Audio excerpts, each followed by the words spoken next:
Бул арашам менен тосуна. Ey, qanday arash emas, qarabайсың, құлақты екі қарыштан да uzun болады қой. Ey, көрдің бе мұны?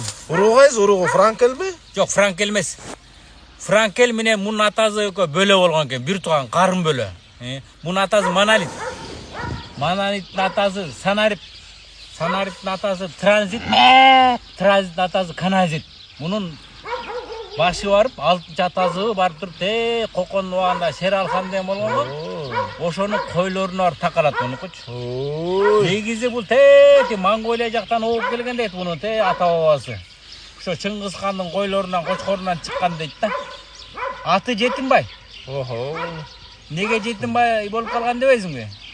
Бұл төрөлгенде атасы мұның құлағын көріп, шото бұл башқа қошқордан оқшойт деп апасынан күмөн санап, анан ажырашып, башқа бір арашаң ургачы қойға үйленіп алған дейді. Апасы болса башқа эле бір қарапайым қолында жоқ, мына эле сарайда жашаған бір құлағы қысқа қошқорға турмушқа чыгып кетті. Анан бұл жалғыз қалып атынан Жетімбай болып қалған. Баасы канча анан? $5 миллион. Не дейт? Эмнеге бунун эркек бургачыбы? 2-ге 1. 2-ге 1 эмне? Эме да 2-ге 1 дегенди голубой деп. Көйдөргө. Төрөп тагы берет, туудурат дагы, былай.